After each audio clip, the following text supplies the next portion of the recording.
আসসালামু আলাইকুম। এটা হচ্ছে সিওপিডি লেকচার সিরিজের ফার্স্ট লেকচার। এখানে আমরা সিওপিডি ইন্ট্রোডাক্টরি কথাবার্তা এবং এটা রিলেটেড যে ডিজিজগুলি আছে সেগুলি নিয়ে আলোচনা করব। তো অবস্ট্রাকটিভ লাং ডিজিজ কথাটা একটু আমি ফার্স্ট ইলুসিডেট করতে চাই। এইটার কথা হচ্ছে অবস্ট্রাকটিভ মানে হচ্ছে এয়ারওয়েতে কোনো সমস্যা, মানে হচ্ছে ফিলিংয়ে কোনো সমস্যা নেই, বাট এমটিংয়ের সময় কোনো একটা বাধার সম্মুখীন হচ্ছে।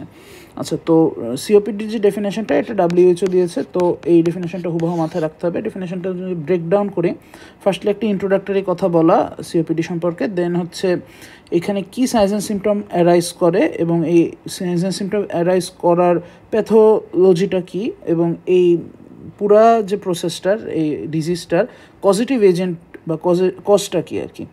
তো এই চারটা ভাগে যদি আমরা ভাগ করে, ফার্স্টলি হচ্ছে COPD is defined as a common preventable and treatable disease, মানে এটা খুব কমনলি আমরা এনকাউন্টার করি এবং এনকাউন্টার করাটা আমরা প্রিভেন্ট করতে পারি আগে থেকে ব্যবস্থা নিয়ে, এবং একবার যদি এটা হয়েও যায় সেক্ষেত্রে এটা ট্রিটমেন্টও আছে। এরকম একটা disease that is characterised by persistent respiratory symptoms and airway limitation, airflow limitation. এটা আমরা নাম থেকেই বুঝতে পারতেছি, যেহেতু ক্রনিক সেহেতু পারসিস্টেন্ট, রেসপিরেটরি সিমটমস যেহেতু একটা লাং ডিজিজ, আর অবস্ট্রাকটিভ হওয়ার কারণে এখানে বলা হচ্ছে যে এয়ার ফ্লো লিমিটেশন ওদের। অ্যান্ড এইখানে যে সাইন্স অ্যান্ড সিমটমটা অ্যারাইজ করলো, এই রেসপিরেটরি সিমটম এবং এয়ার ফ্লো লিমিটেশন হওয়ার কজ হচ্ছে it is due to airway and or alveolar abnormalities, এবং এটার কজ হচ্ছে exposure to noxious particles or gases. তো এই হচ্ছে ডাব্লিউএইচওর সিওপিডির ডেফিনেশন। সিওপিডির আন্ডারে মোটামুটি 4টা মেজর ডিজিজ পড়ছে, মতান্তরে 5টা এখানে দেওয়া আছে। তো ফার্স্টলি হচ্ছে ক্রনিক ব্রঙ্কাইটিস। ক্রনিক ব্রঙ্কাইটিস নামেই বোঝা যাচ্ছে অ্যানাটমিক্যাল সাইট হচ্ছে ব্রঙ্কাসে, আর এই ক্ষেত্রে হচ্ছে আমাদের মিউকাস গ্ল্যান্ডের হাইপারপ্লেজিয়া হচ্ছে এবং এখানে মিউকাস হাইপারসেক্রেশন হচ্ছে। হাইপারসেক্রেশন হওয়ার কারণে এই এয়ারওয়েটা ব্লক হয়ে যাচ্ছে, মিউকাস দিয়ে আর কি পুরো ট্র্যাকিয়া ব্রঙ্কাস এগুলো ব্লক হয়ে যাচ্ছে। তো সরি, ট্র্যাকিয়া তো না, ব্রঙ্কাস ব্লক হয়ে যাচ্ছে। কজ হচ্ছে এটার টোবাকো স্মোক বা এয়ার পলিউটেন্টস, মেনলি টোবাকো স্মোকটা খুব ইম্পর্টেন্ট ধরা হয়। সাইন্স অ্যান্ড সিমটম পরে আর কি বলছি। সেকেন্ড হচ্ছে ব্রঙ্কিয়াকটিসিস। ব্রঙ্কিয়াকটিসিস মানে ব্রঙ্কাসের ডাইলেশন। তো অ্যানাটমিক্যাল সাইট হচ্ছে ব্রঙ্কাস, আর মেজর প্যাথোজেনেসিস হচ্ছে এয়ারওয়ে ডাইলেশন হবে এবং স্কারিং হবে, আর কজ হচ্ছে ইনফেকশন, পারসিস্টেন্ট ইনফেকশন যেহেতু ক্রনিক এটা। নেক্সট হচ্ছে অ্যাজমা ব্রঙ্কাসে হয়। এই ক্ষেত্রে হচ্ছে এটা একটা অ্যালার্জিক রিয়াকশান। এই রিয়াকশানের জন্য মিউকাস হাইপারসেক্রেশন হবে, আবার হচ্ছে এই স্মুথ মাসেলগুলি কন্ট্রাকশন হবে, ঠিক হয়ে যাবে। সো এই সমস্যাগুলো হবে। সো অ্যাজমা হচ্ছে যেহেতু একটা হাইপারসেন্সিটিভ রিয়াকশান, ইনফ্লামেশন হবে, অটো ইমিউন একটা রিয়াকশান। স্মুথ মাসেল হাইপারপ্লেজিয়া হবে যেহেতু ব্রঙ্কাসগুলো মাসেলগুলো থিকেনিং হবে এবং মিউকাসও সেক্রেটেড হবে, এবং এটার কজ বলা হচ্ছে ইমিউনোলজিক্যাল বা আনডিফাইন্ড কজ। বেসিক্যালি এটা টাইপ 1 হাইপারসেন্সিটিভিটি রিয়াকশান। নেক্সট হচ্ছে এমফাইসেমা। এমফাইসেমার এটা হচ্ছে অ্যাসিনাসে হয়, মানে আমাদের একদম ফাইনালি অ্যালভিউলাস বা অ্যালভিউলার পাশের যে জিনিসপত্র, সোজা কথা রেসপিরেটরি পার্ট যেটা ইসের আমাদের এয়ারওয়ের, সেখানে হচ্ছে এই ক্ষেত্রে এয়ার স্পেস ইনলার্জমেন্ট হবে এবং ওয়াল ডিস্ট্রাকশন হবে। মানে এই যে অ্যালভিউলাসগুলি আছে এইগুলি হচ্ছে বড় হয়ে যাবে এখানের যে স্পেসগুলো, এবং এদের ওয়ালগুলি ডিস্ট্রাকশন হয়ে যাবে। এটার পজিটিভ এজেন্ট এখানে টোবাকো স্মোক দেওয়া, এটা একটা মেজর কজ, এবং যাবতীয় সব টাইপের এমফাইসেমার এক্সাজারবেটিং ফ্যাক্টরের মধ্যে এটা আছে। এছাড়া একটা জেনেটিক ডিফিসিয়েন্সি আছে, এটা হচ্ছে অ্যালফা 1 অ্যান্টিট্রিপসিন ডেফিসিয়েন্সি, এটাও আমরা পরে বলতেছি। আর ফাইনাল যেটা আর কি মনে করা হতে পারে একটা সিওপিডি স্পেকট্রাম হিসাবে, যদি এটা আইসোলেটেড ডিজিজ হিসাবেও থাকে, সেটা হচ্ছে ব্রঙ্কিওলাইটিস। নামে ব্রঙ্কিওল আছে, ব্রঙ্কিওলের ইনফ্ল্যামেশন, সো এটা অ্যানাটমিক্যাল সাইট হচ্ছে ব্রঙ্কিওল। প্যাথোজেনেসিসের মধ্যে হচ্ছে ইনফ্ল্যামেশন হচ্ছে ইনফ্ল্যামেটরি স্কারিং এবং অবলিটারেন্সও বলে। দেন হচ্ছে টোবাকো স্মোক, এয়ার পলিউটেন্স, এইগুলি হচ্ছে মেজর কজ। আচ্ছা, এবার হচ্ছে আমরা সাইন্স অ্যান্ড সিমটমসের স্পেকট্রামটা দেখি। তো লাস্টেরটা আমরা যদি আলাদাভাবে চিন্তা করি যে এটা একটা আইসোলেটেড কেস হতে পারে, কফ ডিসনিয়া হতে পারে যে কোনো লাং ডিজিজে। তো প্রথম 4টা কীভাবে আগাচ্ছে দেখি। কফের উপর ডিপেন্ড করে এবং ডিসনিয়া রাইজ হওয়ার উপর ডিপেন্ড করে আমরা হচ্ছে চিন্তা করতে পারি। ফার্স্টলি হচ্ছে ক্রনিক ব্রঙ্কাইটিসে মিউকাস হাইপারসেক্রেশন হচ্ছে, সো স্পুটাম প্রোডাকশন হবে এবং এই স্পুটামগুলি আমাদের রেসপিরেটরি ট্র্যাক্টে ইরিটেশন করার কারণে কফ হবে, কফ রিফ্লেক্সটা আর কি অ্যাক্টিভ হবে। সো ক্রনিক ব্রঙ্কাইটিসে আমরা হচ্ছে পিউরিলেন্ট বা প্রোডাক্টিভ কফ পেলাম, এটাই বেটার ইউজ করা, প্রোডাক্টিভ কফ। নেক্সটে ব্রঙ্কিয়াকটিসিস, ওয়াল থিক হচ্ছে এবং এয়ারওয়ে ডাইলেশন হচ্ছে, আর এখানেও হচ্ছে মিউকাস সেক্রেশন হবে কিছুটা। সো এখানে কফ হবে এবং পিউরুলেন্ট স্পুটাম হবে, পিউরুলেন্ট স্পুটাম এবং ফিভার অ্যারাইজ করবে। সো এইখানে আমরা দেখছি প্রোডাক্টিভ কফ, ফার্স্ট দুইটা প্রোডাক্টিভ কফ পাওয়া যাচ্ছে। যেহেতু এখানে হচ্ছে ইনফেকশন হচ্ছে, এই ইনফেকশনের জন্য মেনলি এই মিউকাস প্রোডাকশনটা হয় এবং ফিভারটাও হয়। আচ্ছা, অ্যাজমা হচ্ছে একটা ইমিউনোলজিক্যাল রিয়াকশন, কিন্তু এখানে আমাদের হচ্ছে না, কোনো স্পুটাম প্রোডাকশন হচ্ছে না, জন্য অ্যাজমার ক্যারেক্টারিস্টিক ফিচার হচ্ছে ড্রাই কফ। আর এখানে হচ্ছে একটা ইন্টারেস্টিং ফাইন্ডিং, সেটা হচ্ছে উইজিংটা একটা অ্যাজমার স্ট্রং ইন্ডিকেটর। আর এছাড়া ডিজনিয়া পাওয়া যাবে। আর এমফাইসেমার হচ্ছে ডিজনিয়াটাই মেইন সাইন। আর ব্রঙ্কিওলাইটিস তো বললাম যে কফ ডিজনিয়া দুইটাই পাওয়া যেতে পারে। তো মোটামুটি এইভাবে তো আস্তে আস্তে দেখা যাচ্ছে যে প্রোডাক্টিভ কফ থেকে নন প্রোডাক্টিভ কফ হলো এবং লাস্টে কফই থাকলো না, আর লাস্ট দুইটা আর কি ডিজনিয়া থাকতেছে। ওকে, মোটামুটি এইটা হচ্ছে ইন্ট্রোডাক্টরি কথা। এরপর আমরা হচ্ছে ফার্স্ট স্পেকট্রামটায় আসি, যেটা হচ্ছে এমফাইসেমা। এমফাইসেমা আমরা দেখেছি অলরেডি যে এটা এয়ার স্পেস ইনলার্জমেন্ট এবং ওয়াল ডিস্ট্রাকশনের সঙ্গে অ্যাসোসিয়েটেড। তো এখানে হচ্ছে irreversible enlargement of air space, যেটা হচ্ছে ডিস্টাল টু টার্মিনাল ব্রঙ্কিওল। মানে এই যদি ট্র্যাকিয়া হয়, ব্রঙ্কাস হলো, ব্রঙ্কাস থেকে অনেকগুলি সেগমেন্টাল ব্রঙ্কাস, তারপর হচ্ছে ব্রঙ্কাস, সেকেন্ডারি টারশিয়ারি ব্রঙ্কাস যেগুলো, তারপর হচ্ছে সেখান থেকে স্মলার ব্রঙ্কাস হইতে হইতে ব্রঙ্কিওল হবে। তো আলটিমেটলি হচ্ছে এয়ারওয়ে কন্ডাকশন পার্টটা যেখানে শেষ হবে সেটাকে টার্মিনাল ব্রঙ্কিওল হবে, মানে লাস্ট এয়ারওয়ে কন্ডাক্টিং ব্রঙ্কিওল যেটা টার্মিনাল ব্রঙ্কিওল। এরপর থেকে শুরু হবে রেসপিরেটরি ব্রঙ্কিওল, যেটা হচ্ছে আমাদের রেসপিরেশনের পার্ট আর কি। এরাও রেসপিরেশনে মোরাললেস পার্টিসিপেট করবে। বলা হয় 16 জেনারেশন, এরকম 6টা ভাগ হয়। ট্রাকিয়াকে 0 ধরলে, ব্রঙ্কাসকে 1 ধরলে, এরকম 2, 3, 4 হইতে হতে 16 নম্বর জেনারেশনে গিয়ে একদম লাস্ট কন্ডাকশন হয়। তারপর থেকে 17 to 23 বলা হয়, লাস্ট 23তেই শেষ হয়। 23rd জেনারেশন পর্যন্ত রেসপিরেটরি ফাংশনগুলি ওরা করে থাকে এবং লাস্টে হচ্ছে অ্যালভিওলার পাউচে এন্ড হয়। তো ডিস্টাল টু টার্মিনাল ব্রঙ্কিওল বলতে এই যে 16 নম্বর জেনারেশনে টার্মিনাল ব্রঙ্কিওল ছিল, এর পরে এর নিচে হচ্ছে distal to terminal bronchioles accompanied by destruction of their walls. তাদের এই যে অ্যালভিওলার ওয়াল বা এই যে ব্রঙ্কিওলের ওয়াল, এইগুলি হচ্ছে ডিস্ট্রয়েড হয়ে যাবে। সো এরকম যদি থোকা থোকা থোকা থোকা থাকে, এদের ওয়ালগুলি যদি ডিস্ট্রয়েড হয়ে যায়, যে এখানে যেরকম দেখা যাচ্ছে, সেগুলি হচ্ছে আলটিমেটলি এরকম আস্তে আস্তে বড়। মানে আমি যদি এইটাকেই ইলাস্ট্রেট করি, এই জায়গাটা হচ্ছে এরকম হয়ে যাবে, পাউচগুলি মানে এই যে ওয়ালের যে এইগুলো পার্টগুলো, এটা আর থাকতেছে না, এরকম একটা ব্লাইন্ড পাউচ টাইপের হয়ে যাবে। আচ্ছা, আমি একটু এই জায়গাটা ক্লিয়ার করতেছি। এমফাইসেমার ক্লাসিফিকেশনে মেইনলি আমরা 4টা টাইপ মনে করে থাকি, মেজর 2টা এর মধ্যে, তো মোটামুটি 4টা মনে করা হয়। তো প্রথমটা হচ্ছে সেন্ট্রি অ্যাসিনার, তারপর হচ্ছে প্যান অ্যাসিনার, ডিস্টাল অ্যাসিনার এবং ইররেগুলার। এখন সেন্ট্রি আর ডিস্টাল বলতে কী বোঝায়, প্যান বলতে কী বোঝায়, এটা নিয়ে একটু বলি। এটা যদি আমরা একটা রেসপিরেটরি ব্রঙ্কিওল চিন্তা করি, এটা এন্ড হবে হচ্ছে এরকম স্যাকিউল টাইপের, এরকম আর কি যদি থাকে। তো রেসপিরেটরি ব্রঙ্কিওলের একদম অ্যাডজাসেন্ট যে পার্টটা, আসলে আমরা তো যে এয়ারওয়ের কনটেক্সটে যদি চিন্তা করি, ট্রাকিয়া থেকে আস্তে আস্তে নিচে যত যায় তত ডিস্টাল হয়। ট্রাকিয়া হচ্ছে মোস্ট প্রক্সিমাল, অ্যালভিওলাস হচ্ছে মোস্ট ডিস্টাল, সেভাবে চিন্তা করি। তো সো রেসপিরেটরি যে ইটা আছে, ব্রঙ্কিওল আছে, তার ইমিডিয়েটলি আর কি ডিস্টাল যে পার্টটা, সেটাকে আমরা সেন্ট্রাল পার্ট বলি। বা এই পুরো স্ট্রাকচারটাকে যদি চিন্তা করি, এটা হচ্ছে মাঝখানে আছে, এই রেসপিরেটরি এপিথেলিয়াম এখানে ফ্রি আছে, এইখানে হচ্ছে আবার অ্যালভিওলাসের পার্টটা ফ্রি আছে। মাঝখানে এই পার্টটা যদি কোনো কারণে ডিসরাপশন হয়, যদি এই ছবিতে দেখায়, যদি কোনো কারণে এই পার্টটুক ধরলাম আর কি, এই পার্টটুকে হয়েছে এমফাইসেমা হয়েছে, এই জিনিসটাকে আমরা সেন্ট্রি অ্যাসিনার বলছি। 1 নম্বর কথা হচ্ছে এটা সেন্টারে আছে, আর 2 নম্বর কথা হচ্ছে এটা প্রক্সিমাল পার্ট অফ অ্যাসিনাই। এই যদি পুরো জিনিসটা অ্যাসিনাই হয়, এইটা তো মোস্ট ডিস্টাল পার্ট, আর এইটা হচ্ছে কম্পারেটিভলি একটা প্রক্সিমাল পার্টে হচ্ছে। তো এই জন্য এটাকে সেন্ট্রি অ্যাসিনার বা প্রক্সিমাল পার্ট অফ অ্যাসিনাস বলা হচ্ছে। আচ্ছা, মুছে দিলাম। এখন হচ্ছে আমরা ইজিলি ডিস্টালটা বুঝে ফেলতেছি, যে সবচেয়ে ডিস্টাল যে পার্টটা অ্যাসিনাসে সেটা যদি ইনভলভড হয়, যেরকম এই ফিগারে যদি এই পার্টটা ইনভলভড হয়, এই পুরা পার্টটা ফ্রি আছে, এই পার্টে এমফাইসেমা হয়েছে। তো এই জায়গাটায় এমফাইসেমার জন্য যে কি টাইপটা হচ্ছে, এটাকে আমরা বলবো ডিস্টাল অ্যাসিনার এমফাইসেমা। আর যদি কোনো কারণে এমন হয় যে এই তো টার্মিনাল ব্রঙ্কিওল, এইখানে যেখানে শেষ হলো সেখান দিয়ে শুরু করে পুরা রেসপিরেটরি ব্রঙ্কিওলটা পুরা ইনভলভ হচ্ছে, সেন্ট্রাল আর নাই, কোনো ডিস্টালের কোনো বালাই নেই, পুরাটা ইনফ্লেমড, যে এখানে হচ্ছে এই তো রেসপিরেটরি ব্রঙ্কিওল সহ পুরাটা ইনফ্লেমড, মানে সরি ইমফাইসেমাটাস। তো সেই ক্ষেত্রে এটাকে বলে আমরা প্যান এসিনার। প্যান শব্দের অর্থ হচ্ছে সব।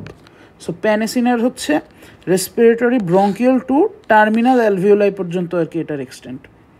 আচ্ছা, এরপর ফাইনালি ইরেগুলারটা খুবই সেলফ এক্সপ্লেনেটরি। এখানে হচ্ছে কিছু এখানে হলো, কিছু এখানে হলো, কিছু এখানে হলো। তো এরকম যদি কোনো কারণে হয়, ইনফাইসেমা হয়, সেটাকে আমরা ইরেগুলার বলি।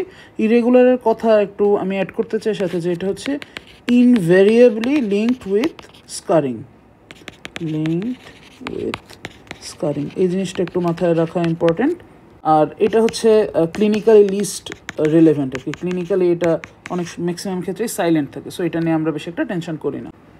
আচ্ছা, এবার আমরা ছকটায় ফিরি। ছকে আমরা হচ্ছে ফার্স্টে কোন সাইটে হয় সাইটটা নিয়ে আলোচনা করছি এখানে, তো সাইট আমরা হয়ে গেছে অলরেডি। এরপর হচ্ছে এটা তো মাইক্রোস্কোপিক্যালি। এখন ম্যাক্রোস্কোপিক্যালি আমরা কোথায় পাচ্ছি? ম্যাক্রোস্কোপিক্যালি ইরেগুলারটা ক্লিনিক্যালি ইনএভিডেন্ট ছিল, বলছিলাম যে মাইক্রোফোকাই হিসেবে পাওয়া যাবে। সেন্ট্রি এসিনারটা পাওয়া যাবে লাংসের আপার সেগমেন্টে, সেন্ট্রি এসিনার। প্যান এসিনারটা পাওয়া যাবে হচ্ছে লোয়ার সেগমেন্টে। এটা নিয়ে প্রথমা হোসেন সত্তার স্যার একটা ইন্টারেস্টিং কথা বলছে, যে আমরা সিগারেট স্মোক করার পর যখন এই স্মোকের পার্টিকেলগুলো আসে, স্মোক তো উপরের দিকে যাবে, সো এই জন্য আর কি নাকি উপরে ওরা ড্যামেজ করে। আচ্ছা, তো নেক্সট হচ্ছে ডিস্টাল এসিনার, যেটা এটাও আপার হাফে বেশি সিভিয়ার আর কি। যদিও এটা মাইক্রোস্কোপিক্যালি এটা একটু ডিটেলসে বলা, যে এটা প্লুরার কাছাকাছি, তারপর হচ্ছে সেপ্টাম, যেটা কানেকটিভ টিস্যু সেপ্টাম, সেটা বরাবর থাকে। তো এইসব কথাবার্তার দরকার নেই, এটা মোস্ট সিভিয়ার আর কি আপার হাফে, এটা জানলেই হবে। আচ্ছা, এখানে হচ্ছে আবার প্যানেসিনারের কথা একটা বলা হচ্ছে, যে এটা বেইজে হচ্ছে মোস্ট সিভিয়ার। আচ্ছা, এরপরে হচ্ছে এটার সঙ্গে ক্লিনিক্যাল বা ইটিওলজিক্যাল কোরিলেশনটা কি, কেন হয় এটার সঙ্গে বলা হচ্ছে সেন্ট্রি এসিনারটা মোস্টলি হেভি স্মোকারদের ক্ষেত্রে হয়, যাদের আর কি সিওপিডি প্রিভিয়াসলি আছে। প্যান এসিনারদের ক্ষেত্রে হচ্ছে α1 অ্যান্টিট্রিপসিন ডেফিসিয়েন্সি। এটা নিয়ে ইন ডিটেলস পরে বলবো। এবং এটার কথা এটাও বলছে যে এক্সাজারবেটেড বাই স্মোকিং, যারা স্মোকার তাদের ক্ষেত্রেও এটা বেশি খারাপ রূপ নেয়, যদিও এটা পজিটিভ ডাইরেক্ট এজেন্ট না। ডিস্টাল এসিনার হচ্ছে মানে বাই স্পন্টেনিয়াস নিউমোথোরাক্স, মানে স্পন্টেনিয়াস নিউমোথোরাক্সের কেসগুলিতে আর কি কমনলি ডিস্টাল এসিনার এমফাইসেমা পাওয়া যায়, আর ইরেগুলারটা আর কি আমরা শিওর না। আচ্ছা, এরপর হচ্ছে আমরা ইটিওপ্যাথোজেনেসিসে আসি। তো চারটা এখানে কথা বলা হয়েছে। ফার্স্টলি হচ্ছে টক্সিক ইনজুরি এবং ইনফ্লামেশন। টক্সিক ইনজুরির জন্য স্পেশালি হচ্ছে আমরা টোব্যাকো স্মোক, তো এইটার জন্য হচ্ছে যে আমাদের অ্যালভিওলার এপিথেলিয়ামে হচ্ছে ড্যামেজ হয়। এই ড্যামেজ হওয়ার কারণে নাম্বার 1 ড্যামেজ হওয়ার কারণে এই ওয়ালটা উইক হয়ে যায়, বা এখানে হচ্ছে স্পেসটা বেড়ে যায়, এরকম হয়ে যায়। নাম্বার 2 হচ্ছে ইনফ্ল্যামেটরি রেসপন্স স্টার্ট হয়। রেসিডেন্ট ম্যাক্রোফেজ যারা আছে তারা সাইটোকাইন রিলিজ করে, সেই সাইটোকাইনগুলি নিজেরা টক্সিক, এইকে ড্যামেজ করে। আবার হচ্ছে প্রো ইনফ্ল্যামেটরি বা কেমো অ্যাট্রাক্টেন্ট সাইটোকাইনগুলি হচ্ছে আরও অন্য নিউট্রোফিল ম্যাক্রোফেজ এদের ডাকে, তারা এসে ফার্দার সাইটোকাইন রিলিজ করে আরও ড্যামেজ করে। তো এখানে পয়েন্ট অফ ইন্টারেস্ট হচ্ছে প্রাইমারি মিডিয়েটর যেগুলো রিলিজ হয় তার মধ্যে ইম্পর্টেন্ট হচ্ছে ইন্টারলিউকিন 8, TNF, আর হচ্ছে লিউকোট্রাইন B4। এগুলি সব হচ্ছে অ্যাটলিস্ট এই দুইটা হচ্ছে নিউট্রোফিলের কেমো অ্যাট্রাক্টেন্ট। তো বোঝা যাচ্ছে এইভাবে হচ্ছে আমাদের ফার্স্ট স্টেপটা হলো। প্রোটিয়েজ অ্যান্টিপ্রোটিয়েজ ইমব্যালেন্সটা একটু ইনডেপথ পরে বলছি। অক্সিডেটিভ স্ট্রেস কীভাবে হেল্প করে এটা আমরা বুঝতে পারতেছি, যে অক্সিডেটিভ স্ট্রেস হচ্ছে আমাদের এমনিতেই ড্যামেজ করে। তাছাড়া এটার একটা স্পেশাল ফাংশন হচ্ছে অক্সিডেটিভ স্ট্রেসটা ইনফ্ল্যামেশন করা ছাড়াও NRF নামের একটা ট্রান্সক্রিপশন ফ্যাক্টর আছে, NRF2টাকে ওরা অ্যাক্টিভেট করে। NRF2 হচ্ছে একটা সেন্সর। এই সেন্সরটা অ্যালভিওলাসের এপিথেলিয়ামে থাকে, এরা হচ্ছে অক্সিডেন্টদের আর কি ডিটেক্ট করে। তো অক্সিডেন্ট যখন ইন্ট্রাসেলুলারলি অনেক বেড়ে যায়, NRF2 ট্রান্সক্রিপশন ফ্যাক্টরটা অ্যাক্টিভেটেড হয়, তখন হচ্ছে ওদের অক্সিডেটিভ স্ট্রেসের এগেনস্টে একটা প্রোটেক্টিভ রেসপন্স ইনিশিয়েটেড হয়। তো NRF2 রিলেটেড যাবতীয় সব জিনের যদি কোনো ভ্যারিয়েন্ট হয় বা কোনো মিউটেশন দেখা যায়, সেক্ষেত্রে খুব ইজিলি বোঝা যাচ্ছে তারা মোর প্রিডিসপোজ টু এমফাইসেমা। তো এনআরএফ মিউটেশন অক্সিডেটিভ স্ট্রেসে এটা একটা কজ, আর ইনফেকশনও ইনফ্ল্যামেশন করে, সেটা হচ্ছে কজ। এবার আমরা আসি প্রোটিয়েজ অ্যান্টিপ্রোটিয়েজ ইমব্যালেন্সটা আসলে কীভাবে হচ্ছে। তো আমরা একটু বেসিক লেভেলে যাই। ধরলাম কোনো একটা এয়ারওয়ে পাথওয়ে দিয়ে একটা জার্ম বা কোনো একটা নক্সাস এজেন্ট চলে আসছে এই পর্যন্ত, একদম টার্মিনাল পর্যন্ত। তখন অ্যালভিওলার ম্যাক্রোফেজরা এসে ওকে খেয়ে ফেলবে। ওকে খাওয়ার পর বা খাওয়ার সময় কি ওরা প্রচুর ইনফ্ল্যামেটরি মেডিয়েটর রিলিজ করার সাথে সাথে কিছু ডিস্ট্রাকটিভ এনজাইম রিলিজ করে তাদের ফ্যাগোসাইটোসিসের প্রসেস হিসাবে। তার মধ্যে বেশ কিছু প্রোটিয়েজ টাইপ এনজাইম আছে। তো এই প্রোটিয়েজ টাইপ এনজাইমগুলি রিলিজ হওয়ার পর তাদের আবার ডিস্ট্রাকটিভ এফেক্ট যেন অ্যালভিওলাসকে এফেক্ট না করে, সেজন্য অ্যান্টি প্রোটিয়েজ কিছু এনজাইম অ্যালভিওলাস থেকে রিলিজড হয়। এখন যদি কোনো কারণে এই অ্যান্টি প্রোটিয়েজ এনজাইমগুলির ডেফিসিট থাকে, সেক্ষেত্রে প্রোটিয়েজের অবাধ আর কি সিক্রেশন এবং অ্যাকুমুলেশন হতে থাকবে, তখন এর আলটিমেটলি অ্যালভিওলাসকেও ড্যামেজ করবে অ্যান্ড অ্যাজ এ রেজাল্ট হবে আমাদের হচ্ছে এমফাইসেমাটা হচ্ছে।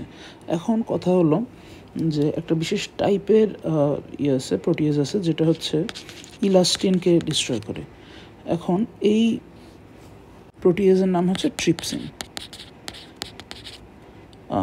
বানান ভুলেছি মনে হয়, alpha-1 ট্রিপসিন। তো এই alpha-1 ট্রিপসিন ইলাস্টিনকে ভাঙে। তো এতে একটা প্রবলেম হচ্ছে, আচ্ছা এখানে একটু আমি ফার্দার একটা কথা কোরিলেট করি। যখন আমরা ইন্সপায়ার করি তারপর এক্সপায়ার করি, বাতাসটা যখন এরকম বের হয়ে যেতে থাকে, এটা যদি আমরা ডিস্টাল চিন্তা করি, এটা এটা যদি প্রক্সিমাল চিন্তা করি, এটা ডিস্টাল চিন্তা করি, যখন ব্রিথ আউটের সময় যেতে থাকে তখন এই ব্রঙ্কিওলগুলি কার্টিলেজ না থাকার কারণে ওদের একটা পুল অনুভব করে, কারণ ওদের স্টেবিলিটি তো কম, ওদের স্ট্রাকচারাল সাপোর্ট দেওয়ার কেউ নেই। তো কিন্তু আল্লাহর একটা হচ্ছে সিস্টেম করে দেওয়া হচ্ছে যে অ্যালভিওলাসগুলি ইলাস্টিক থাকে। তো এই ইলাস্টিসিটির কারণে তাদের এই যে স্ট্রেসটা হচ্ছে, এটা চলে যাওয়ার পরে যে ড্র্যাগ ফোর্সটা হচ্ছে, এই ড্র্যাগ ফোর্সের জন্য যে স্ট্রেসটা, সেটা হচ্ছে একদম প্রপোর্শনাটলি স্ট্রেন দিয়ে রিপ্লেসড হয়ে আবার হচ্ছে জায়গায় ফেরত আসে, তখন একটা ইলাস্টিক রিকয়েল কাজ করে। এখন এই যে ইলাস্টিনটা ডিস্ট্রয় হয়ে যাচ্ছে, ইলাস্টিন হচ্ছে অ্যালভিওলাসের ইলাস্টিসিটির জন্য একটা ইম্পর্ট্যান্ট ফ্যাক্টর। ইলাস্টিন ডিস্ট্রয় হয়ে যাওয়ার পর এই ইলাস্টিসিটিটা কমে যাচ্ছে অ্যান্ড অ্যাজ এ রেজাল্ট এটা মানে ফাংশনালি ইনফাইসেমেটাস হয়ে যাচ্ছে এই এরিয়াটা। তো এই জন্য হচ্ছে elastin deficiency alpha-1 trypsin deficiency alpha-1 ট্রিপসিনটা আমাদের ধ্বংস করা লাগবে, এবং alpha-1 ট্রিপসিনটা ধ্বংস করার জন্য alpha-1 ট্রিপসিন বা alpha-1 অ্যান্টিট্রিপসিন নামের একটা কম্পাউন্ড আসে, সেটা ওকে ভেঙে দেয়। তো এখন যদি কোনো কারণে alpha-1 অ্যান্টিট্রিপসিনটা কনজেনিটালি ডেফিসিয়েন্ট থাকে, দেন হচ্ছে alpha-1 ট্রিপসিনটাও ডিস্ট্রয় করতে পারছে না, ওদের সংখ্যা বেশি থাকে, ওরাও হচ্ছে ইলাস্টিনটা আর কি বেশি বেশি ডিস্ট্রয় করছে। তো এখন alpha-1 অ্যান্টিট্রিপসিন এবং আমাদের হচ্ছে alpha-1 ট্রিপসিনের ইমব্যালেন্সের জন্য এমফাইসেমা হয়, যেটা হচ্ছে একটা প্রোটিয়েজ অ্যান্টিপ্রোটিয়েজ ইমব্যালেন্সের আরেকটা কজ। এখন আমরা কিছু ফিচারে আসি, একটা হচ্ছে জেনেটিক একটা ফ্যাক্টরে আসি।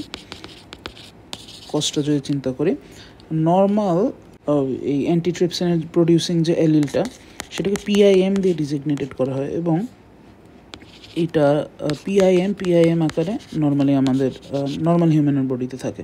তখন normally alpha-1 antitrypsin normal folding হয়। অনেক ক্ষেত্রে হচ্ছে PIM আর এটার যে প্যাথোলজিক্যাল স্টেট PIZ বলে, এই আকারে থাকে।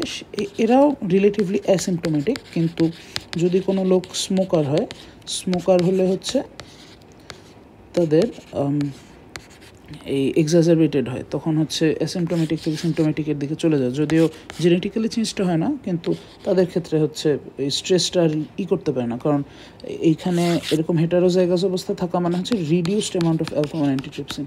তো এই স্মোক করলে যে এক্সট্রা নক্সাস এজেন্টগুলো আসতেছে, তাদের ডিল করার মতো সাফিসিয়েন্ট alpha-1 অ্যান্টিট্রিপসিন আমাদের থাকে না সেসব ক্ষেত্রে।